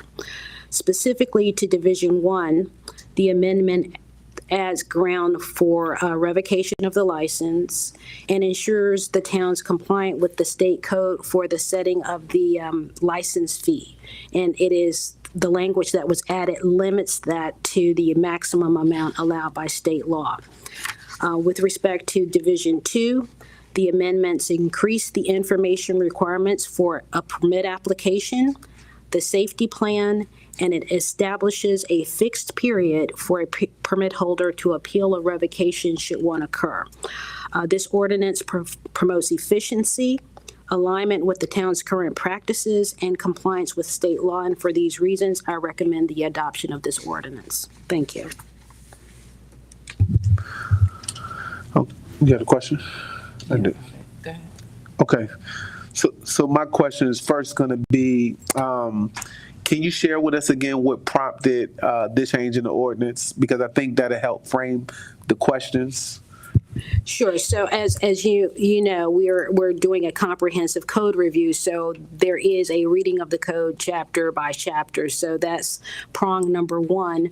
But within the last year or so, we did have a situation occur with respect to a business that was operating in ways that were kind of falling under the auspices of this ordinance, but not quite so. And so there was really no way for us to have a clear line of enforcement against this particular this business. But in the process of reviewing the issues and trying to determine a way to manage some of the issues that the business was creating, the review of the code showed that some of the sections were just poorly written and confusing. So we didn't understand how effective any act would be to actually try to apply one of the code provisions. So the clarity part of this, seeking clarity, was the primary reason for opening up this particular section. And then, of course, as those drafts were floated around the the town to our directors, the practice of having everything go through the zoning administration was brought to bear. Our code had everything kind of coming through the town clerk. We learned that that was no longer the case. So that becomes the part of conforming it to our practices. And then our license fee was a little bit out of alignment with the maximums that are allowed under state law. So we just kind of set it up so that in the future, that would always be the backstop, the maximum allowed by state law, and you wouldn't have to open it up. So those were the primary reasons for opening up any consideration. There was no desire to do a comprehensive rewrite of that section. It was just try to take care of how can we best utilize it if something comes up immediately. But certainly a conversation can go on in the future, whether we even need it. So I guess more specifically, who does this apply to? Is this apply to the landowner, business owner, or is this for organization that's trying to rent out a hall? Are they required to get this license? So who is the license? Is it for, let's say, the building, one of the previous landowners that was in here tonight? If somebody wanted to rent out his space, they're not required to get the license, but the license conveys to the. Yes, so the ordinance is in two parts. Division 1, which talks about the license, goes to the entity or the person who is trying to arrange the activity. Okay, and so the permitting part of it, which is in Division 2, goes to the permitting process, and that's to the person who owns the facility where the activity will take place. So you've got requirements depending on where you are in this process. And, I think you raised a question earlier about, who would be required to have this license. But if you look at the existing language right now, it's based on the number of dances that you would regularly have. So if you're under 12, you wouldn't need a regular license, you might need a limited license. But the entire ordinance really kicks in based on the regularity of those activities going on your property. All right. So that's going to frame my questions. I'm going to go to the vice mayor and then I'm going to come back. So now I can ask my questions based on that information. Thank you. Ironically, this is coming up at the same time that we had the presentation from NLC. So have we done an impact assessment? And the reason I ask that is because not long ago, we had a business open up and they are an event space. Mm-hmm. And so how would the changes to this ordinance affect that event space? Because when you have an event space, then you're talking about every weekend, there's a dance of some sort. I know that we ran into some challenges with the previous situation because it was almost operating as a weekly nightclub. Mm-hmm. Let's just put it out there. That's what we're talking about. But right now, what we're talking about is an event space that could still be rented out every weekend. Mm-hmm. But it could be rented out every weekend by a different person. Right. So how does this affect that business? Have we considered that? Would that business be grandfathered in? Like, what does that mean for them? Because I also know that when they were initially seeking to get their license to operate there, they ran into some challenges with some convoluted language and things like that. Right. So the intent was to keep the changes to a minimum, like preserve what was substantively there in as much as possible. So the big requirements weren't changed.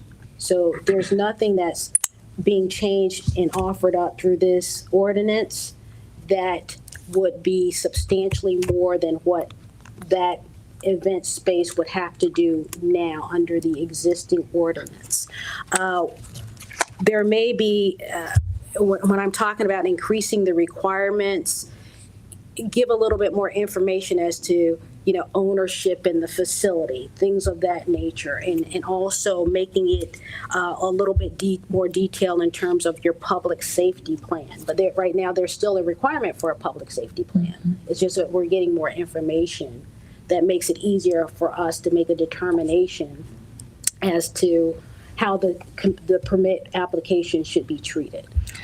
So just to follow on to that, so then for the event space that we have, does that mean then that every weekend, if they have a different person coming in to rent their space to have a dance, they have to come in and get a permit every single time for every person that comes in to rent their space?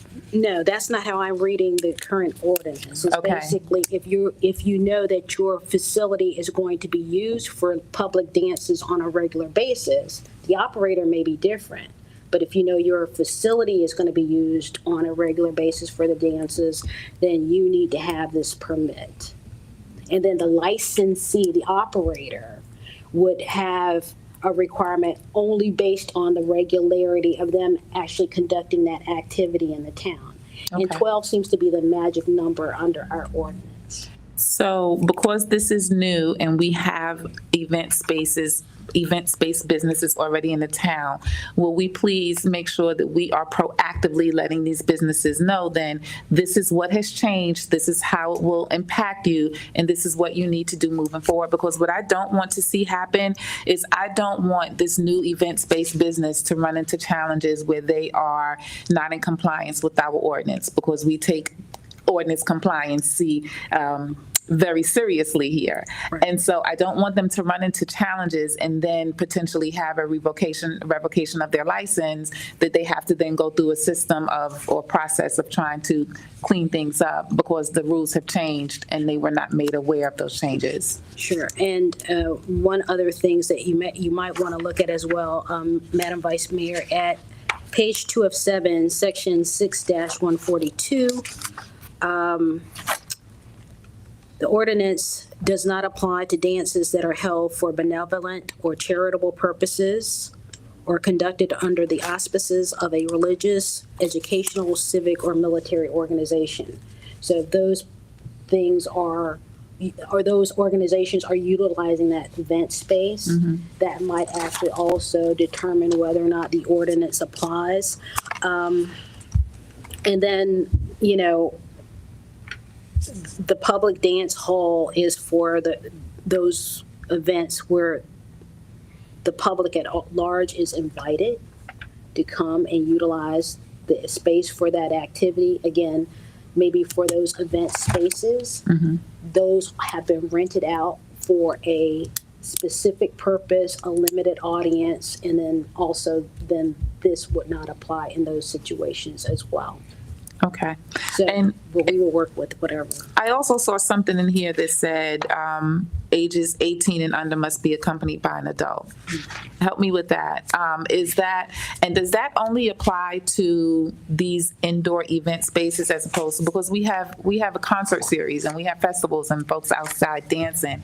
And I know that the next ordinance is about festivals, and I just want to, because it appears that there may be some overlapping in some of this, because what's happening indoors could also be happening outdoors. So where are the lines here? Okay, so if you could point me to the specific section. What I do know is that I did not change anything regarding any age requirements, so I don't know what led the council to incorporate those in the first instance. So like I said, some of this I just left in place so the substance was preserved as much as possible.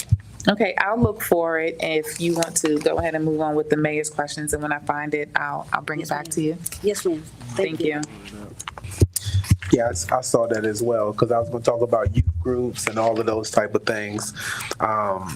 Good, I'm glad that you asked most of my questions in regards to those spaces. No, but it was good. The one thing, as we talked about Civic Light, since we're doing this ordinance, I would like to include, by way of definition, including political organizations under that civic umbrella, at a minimum, the stream costs, a no cost type of thing.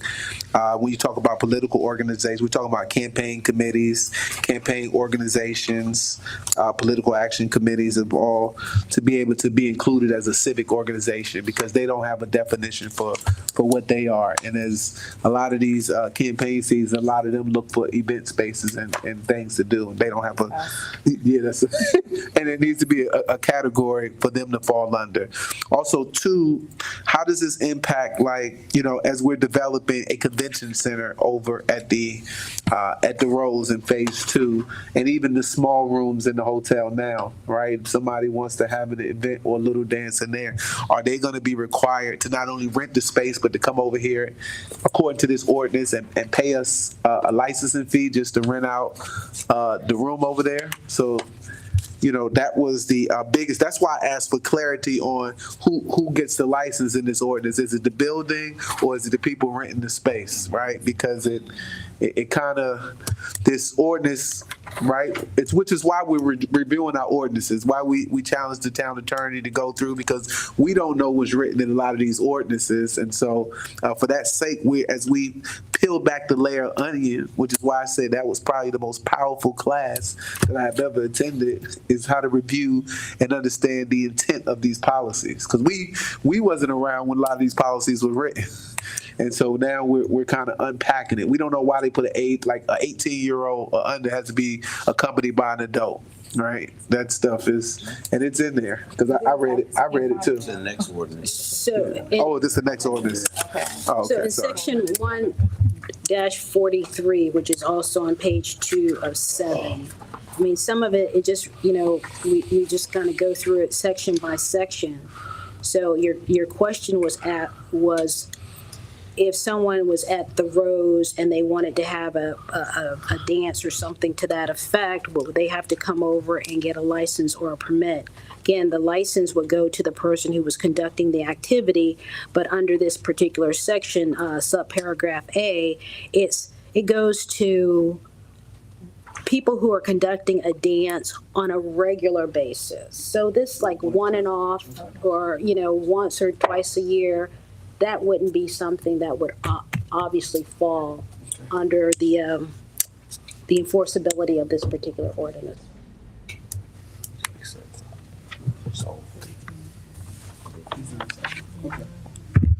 All right, Councilman Pete.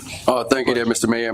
Just for the record, I don't see it in looking through the language as I've reviewed it, but I just want to state for the record, I just want to see if we can include in the language somehow a X amount of numbers of what someone may have into a indoor facility, that they also provide security on the outdoor of the facility also, as we've had several incidents in the past, and current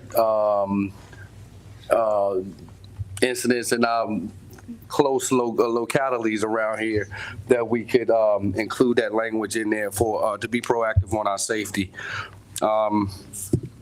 I'm not for sure if it goes in. Well, I think this may fall into the next amendment, but that's it, Mr. Mayor.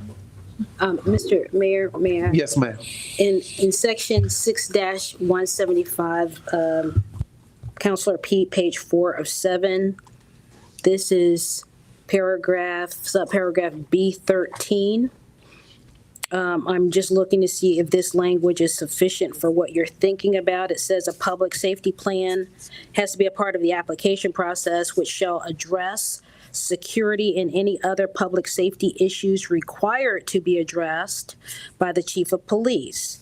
The public safety plan shall at minimum address on-site security, noise control, litter abatement, and parking issue. So I'm thinking that's broad enough to encompass, but you let me know if you want some more language. That's actually clear. I just wanted to state that for the record, for our citizens, being that we've had some current incidents on some of our close jurisdictions here. I mean, close localities, sorry about that. All right, I think we've exhausted a lot of the questions. And does this count for us as a locality when we want to rent out stuff? Do we, if it's just one off? And this doesn't count for outdoor. I think the Vice Mayor, you cleared that up. It's not for outdoors, it's just for indoors. I'm gonna come back to it in the next. Okay, it's the next ordinance. Okay, 10-4. I will now open the, oh, look, balloons came up. Hey, that means it's time for the, all right. Yeah, it went up on the screen. All right, we're gonna now open, you got, one more question?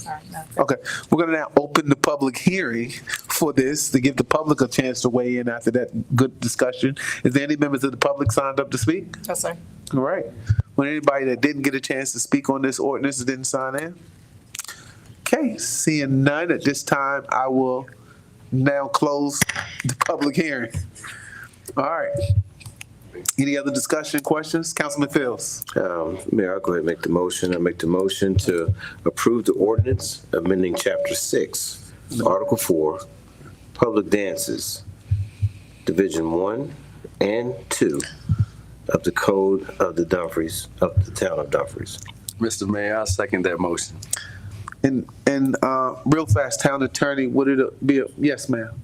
Is that subject to your motion I was to amend? yeah. I was gonna say, I wanted to amend it and put a definition in civic to add our political action committees and our campaigns and all of that other stuff. Give, here. You wanna get on this language? I'll withdraw the motion for now for clarification purposes. Oh, you can make, okay. Okay, so just procedurally, can I introduce the motion or do I need to? Okay, I move to amend the proposed ordinance to include language under the exemption section stating that political organizations, including registered political action committees, campaign committees, and candidate organizations shall be treated as civic organizations for the purpose of public dance license exemptions, provided the event complies with all applicable public safety regulations. Okay. Second. All right, it's been motioned and second. All right, any further discussion? All right, seeing Madam Clerk? So along with her motion, she still needs to approve the original motion to be with it as well. Okay. Add it all in. Okay, just for the record, add an amendment and then amend the second to add it all together.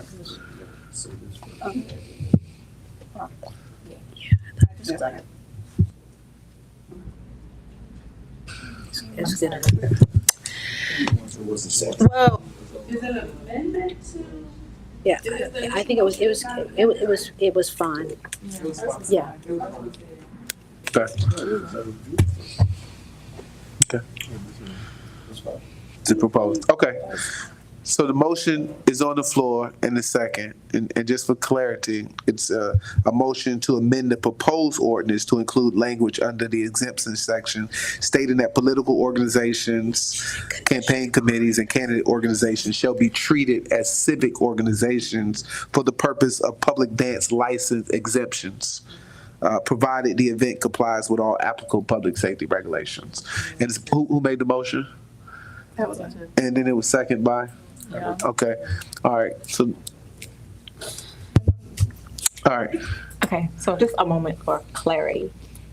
The motion is to amend the proposed ordinance, which we are amending it with her motion. to include, But you have to approve it as well, because we're amending what's in the document that's in the packet, but we're not approving it with the amendment. And it's just for my clarity, because I'm probably not the only one that's gonna read it that way, but I don't want any confusion from anyone who this ordinance will be fit to. Oh, sorry. so, I just ran into incidents like let's this. see, what, okay, so you wanna withdraw? Yeah, Will you withdraw your second? I'll withdraw the second. All right, and all you gotta do is just say that you are approving the amendment to the proposed, because you're just amending it. I just need you to approve. Is it amended? You just say no. No, but you're amending what's in the agenda and what's put out to the public. You're adding to it. Somebody else got to do it. Take your time to get it right. No, I'll do it here. This with the amendments that y'all just stated. You're just approving the ordinance, which amends an ordinance. So all you have to do is approve the ordinance amending chapter, whatever. And she said conditioned upon the inclusion of, this expansion on the definition or exemption section. I thought it was a clear motion, but if it wasn't, then. So it was clear, but it didn't approve it. She just amended the proposed. That's the confusion. So you need to approve. I need her just to add, that's why I said just add the word approval in front of it, because you're amending the proposed with these changes. So that's all. Okay. I move to approve and amend the proposed ordinance That's it. to include language under the exemptions section stating that political organizations, including registered political action committees, campaign committees, and candidate organizations shall be treated as civic organizations for the purpose of public dance license exemptions, provided the event complies with all applicable safety regulations. Second that motion, Mr. Mayor. All right, any discussions, questions? All right, it's been motion and second. I think the discussion has been exhausted. Madam Clerk, call for the question. Councilmember Peterson. Aye. Councilmember Peak. Yes. Councilmember Fields. Yes. Councilmember Young. Yes. Chairperson Miles. Aye. Vice Mayor Nicholson. Yes. Mayor Wood. Yes. Motion's passed. All right. Final agenda item, final public hearing. All right, a public hearing on the ordinance amending Chapter 6, Article 3, musical and entertainment festivals. Division 1 and 2 of the Code of the Town of Dumfries, providing for redesignations of provisions for consistency, repeal of conflict and ordinance, serviceability, and effective date. Madam Town Attorney. Mr. Mayor, members of council, the last ordinance amending Chapter 6, Article 3, Divisions 1 and 2 of the Town Code pertains to an existing ordinance governing musical and live entertainment festivals here in Dumfries. The amendments to both Divisions 1 and 2 clean up the existing ordinance by eliminating repetitive language and making the provisions more clear. Brings the ordinance in closer conformity to the town's current practices by transferring the responsibility of the special permit application from the town clerk to the zoning administrator. It also assigns responsibility for the approval of the parking and traffic control plans to both the police chief and the public works director. Additional terms that have been added and that I believe promote enforcement and accountability are a requirement for the applicant to post a bond to ensure compliance with the permit holder's responsibilities. It establishes a procedure by which the permit fee is established, which will include being based on estimated attendance. And finally, a penalty provision was added to enforce any violations. This ordinance promotes efficiency, accountability, and alignment with the town's current practices, and for these reasons, I recommend the adoption of this ordinance. This concludes my prepared remarks. I'm happy to answer your questions.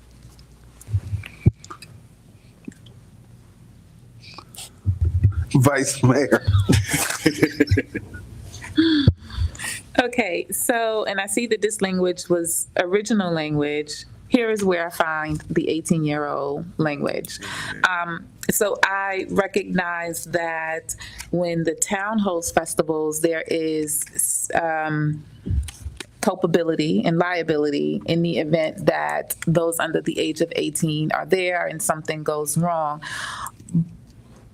How, is there a way that we can cover that without limiting under 18-year-olds to being accompanied by an adult? Because if we're having concert series, 17-year-olds, and we promote engagement with our youth, we have some interns and they may have their friends come and want to partake in our music festivals. So how can we allow that, but also manage the level of liability to the town for those under 18?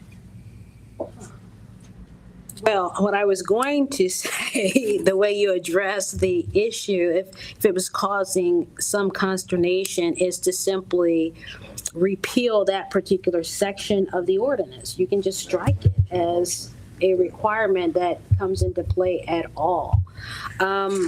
This is the way I've read this ordinance as it exists, and as I assume it will be applied going forward, or for festivals that are music events that are hosted or conducted by a private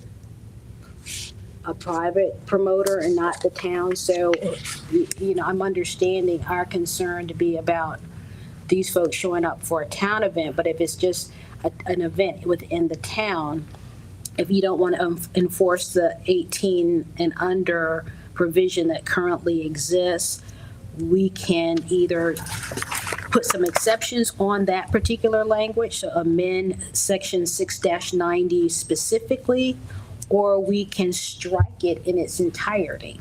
So I don't like the idea of striking it in its entirety. To your point, if the Galveston Park was rented for an event, a personal event, and there were under 18-year-olds there, we definitely want the liability to shift away from the town and to whomever it is who's renting it. So can we specify then that this is pertaining to private rentals versus the town? I don't want to limit us and impact the community's ability to engage because we are concerned about liability. And the town manager looks like she's brimming with comments. So as it relates to town events, on all of our flyers, we say anyone under the age of 18 needs to be accompanied by adults. So the town does not assume the liability for other people's children. So I believe it's important that I go on the record and say that as y'all are thinking about making amendments to this, we do not want to take liability, shift it from the adult who's responsible for the child, whoever that is, and ship that onto the town. Right. I get that.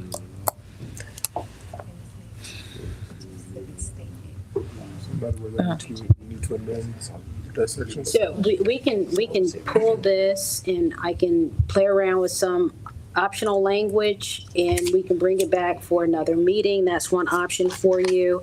And, maybe a place where we would actually further modify the amendments would have a section on either liability or insurance requirements. So right now, we've added a bond requirement, but it's not of an amount that's sufficient enough to cover, in my view, personal injury.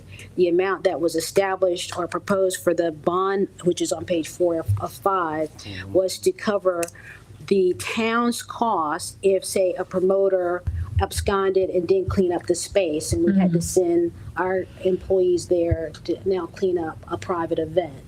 We would be able to at least pull that bond to cover up to $25,000 of our costs. But we don't have a specific section in the ordinance that specifically addresses liability being ascribed to anybody in this process. And we can do that, or we can have some insurance requirements, which we could make as part of this. I like the insurance requirements. I've rented space before, and as a renter of space, a lot of times the subleaser would require insurance. So I think if we include the language to require insurance, because when you have to get, if you get an ABC license of any sort, they require you have a certain amount of insurance for the place that you're renting. So I think if we add that in there, insurance per event is not a large cost. So I think that should give us what we're looking for. And then with that, we can remove the 18-year-old requirement with an adult. So we're going to add provisions on insurance. We want to probably have some language assigning a liability, and then remove section 6-90. I would defer to the rest of the council to weigh in on that. The removal of the language requiring under 18 being accompanied by an adult, and adding language that requires insurance. gonna just say this about insurance. I know when I go to events, whether I'm in DC, Arlington, Maryland, wherever, I have to carry $1 million to $2 million worth of liability, and it's standard on my policy. And I always have to add the locality or the company I'm in as a lessee on my policy. And so I probably got about 10 lessees listed on my business insurance policy. So every time I show up in a locality, as a barbecue guy, I have to carry their name on as insurance, so as lessee. So, I know I carry a lot of insurance. So, and it doesn't cost that much to have $1 million worth of coverage in the annual. Yeah. So I think that the insurance is a good thing, because I know I carry it for every locality I'm in. And the ones I do every year. So I just wanted to definitely say that about the insurance. That should be easy for anybody having a festival or a thing, and that should be required. Councilman Pete. Thank you there, Mr. Mayor. I like to piggyback off what the Vice Mayor was saying. I like the language, but I definitely would like to see if we could bring that back to another meeting, so make sure that we have clarity on that part moving forward. Liking what the mayor did say about the insurance, and it's needed, necessity. But my initial to also include in this is because we're having this challenge of some citizens wanting to do cabarets now that we have the Clyde Washington moving, and even in the Jeff Simpson building also but they can't do this specific task because we don't have it included into our language. And that is, they would like to do cabarets, musical functions, and I believe this is the right topic to be talking about it in, as we are speaking of musicals and entertainment and festivals, but they would like to be able to rent this space out and be able to charge from the door. So I would like to see if we could include that when we bring this back also, of the entertainments being able to charge at the door, because they, like I said, they want to do some business in the town, but they have a wall. And again, it's one of them walls that was created a long time ago. So if we can get that cleared up and up to par and up to date, as long as with the other language, I would like to see if we can move on that at our next meeting. Thank you. All right, my prepared questions. You want to respond to that, or want me to read all these? Yeah. Well, because this specifically goes to outside spaces, I believe the better option, without further changing this to say it applies to any musical space or space used for musical festivals, is maybe to utilize the use space, the use ordinance that we passed earlier. But I mean, we would have to make also the determination whether this, aside from the specific items that were raised, do you want this particular ordinance to apply to all festivals, all entertainment activities, whether it's inside or outside? And then if you say it goes to everybody, then this would be sufficient. But otherwise, I would say the use policy that is can be contemplated under the town manager's authority to do short-term leases might actually be a better option if you wanted to tailor how we treat those kinds of facilities. And I think, Madam Attorney, in your definition, 6-86, the last 3 words in it says, an enclosed structure. This ordinance is the definition there. Not within an enclosed. Not within an enclosed. That's what I want. So that means outdoors, right? Right. Okay. All right. So I wanted to ask some more clarifying questions on the definition. Yes, sir. All right. Can you clarify, because in that definition, it talks about a gathering of a group with live music. So sometimes there could be 2 or 3 at the park with a little boom box or on the basketball court. So can you clarify what is the specific criteria to determine what event qualifies as a musical or entertainment festival? Because there's, it says a group or a gathering, and so, somebody may run up on the kids at the park with their boombox, because this definition just says a gathering or a group of individuals, and so I don't want no unintended consequences. So, you know, I don't know if we determine a minimum number of attendees, a decibel level, and a duration that will trigger this ordinance. So that's one question. I give you these as we bring it back. Two, you know, for musical festivals, do we want to look at nonprofit and civic group exemptions as we had in the previous ordinance? Are nonprofit organizations, political committees, civic groups exempt from this if they are hosting free or low-cost community events that may have live music? You know, and if not, is there room to add such waivers? Third question deals with enforcement, right? Because we're talking about a group. Listening to where use of the article music or entertainment shall mean a gathering of a group of individuals for listening to or participating with live entertainment, which consists of musical renditions. You know, I know we walked through the city of Alexandria during when we had the retreat, and it was people outside, 2 or 3 people with some live entertainment. I think they were breakdancing with music and stuff. And I don't know, yeah, and that was like street to street entertainers. And so when you look at enforcement, what mechanisms are going to be in place to ensure there's consistent enforcement of this ordinance? And how's the town going to determine when an event is in violation, or if it was permitted as a festival but shares the similar characteristics as in this definition? Going to the youth and the school-based events, the language about attendees under 18 requiring a guardian, you know, the question that I would have is, would this apply to school field days, church youth events, or summer camps that may, you know, be featured outside with live music? You know, could this unintentionally impact like traditional youth programming as these churches and things start to grow? And then lastly, to prevent review process.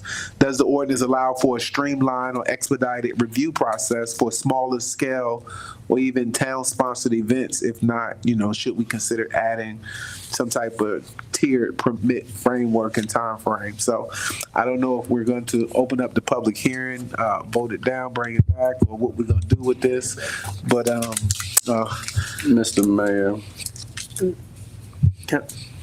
If you open the public hearing, do not close it. Just continue it so we don't have to re-advertise this. Okay. That's all I ask. That's a good point.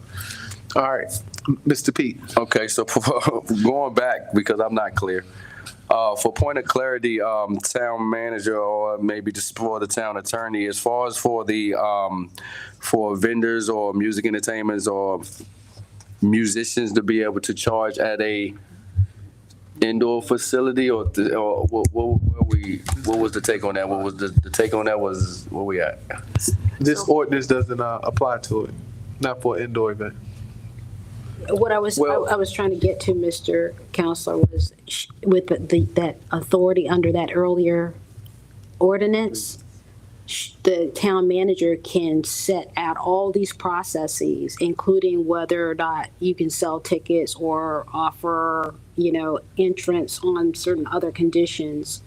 She can do that separately from this ordinance right now, which we're talking about. But of course, if the desire of the council is for these terms to typically apply, whether the festival is going to be inside or conducted outside. Correct. Now we're making sense here. Everything else would apply, because there's a provision in there about how establishing the fee based on the number of people who will be attending. And my recommendation is that there's a consistency that staff can utilize for enforcement purposes. Okay. All right, I like that. And actually, council, the town manager, town attorney, I have been speaking on this previously, but just for the clarity of the public, because they are the ones that are asking, can I, and I'm actually ducking a citizen because I don't have a clear answer for them right now, but this is going to help us out as we move forward to the next meeting. With that being said, Mr. Mayor, I'd like to make a motion. No? Real quick. Vice Mayor. I have so are we going to revisit Councilman Pete's question about whether or not we want to allow the renting of the community center or the recreation center for cabarets and ticket sales at the door and what have you, because I think that warrants some additional discussion. And I also think that there's an encroachment on ABC laws when we start talking about that kind of stuff too. So are we going to talk about that now, or are we going to talk about that when this comes back up? I think that was in the previous ordinance. We gave the town manager the authorization to create those policies. That's when I said that we had some policies already created and we were repealing. So now we gave her the authority to create it, and then when she brings it to us, she's going to bring it to us to either approve or vote down. Okay. So that's Got it. Yeah. Thank you. All right. So, all right. Now, town attorney, you had something your light was on before I opened the public hearing. Okay. All right. Now, we're going to get to this public hearing. Mayor Wood. Okay. I need Town manager. for clarity, that's not what y'all approved, was for me to bring it back to y'all. It gave me the authority to do it. Okay. So I want to make sure that I probably need some more clarification from council that that's the direction y'all would like us to do. If you would like us to be able to allow citizens to rent out one of our spaces and then they charge other citizens to come in, I need some further direction from council, because we are not generating revenue off of the revenue that they're generating for utilizing our facility. So I know that doesn't fit into this particular ordinance. Can we bring that up? Yeah, we'll have another discussion on that then, so that it'll be appropriate. All right. Did anyone sign up to speak to this ordinance? All right. No, sir. Was there anyone here to speak? No? Okay. Town attorney, I don't want to close the public hearing. I want to continue this so that we keep this ordinance over and have the conversation. Can I continue this to the next meeting? Once you open the public hearing, Mr. Mayor, you just, there's a motion to continue it over to the next meeting or to another specified date. Okay. So our public hearing is now open. All right, seeing that there's no one there. Councilman Fields? Mayor, is it possible that we can continue this to the next meeting, if that's sufficient time? Yeah, you can do that in the form of a I motion. would put that in the motion, that we continue this discussion or what have you till the next meeting. The public hearing? Public hearing. Okay. I would like to second that motion, Mr. Mayor. All right, it's a motion on the floor to continue the public hearing into the next meeting in a second. Any discussion on that motion? All right, seeing none, Madam Clerk, please call for the question. Councilmember Peterson? Yes. Councilmember Pete? Yes. Councilmember Fields? Yes. Councilmember Young? Yes. Chair Pro Tem Miles? Aye. Vice Mayor Nickerson? Mayor Wood? Yes. That motion's passed. All right, what we got left? Oh, adjournment. At this time, our meeting is adjourned. Thank y'all for attending. No, you can't charge the door to a public facility.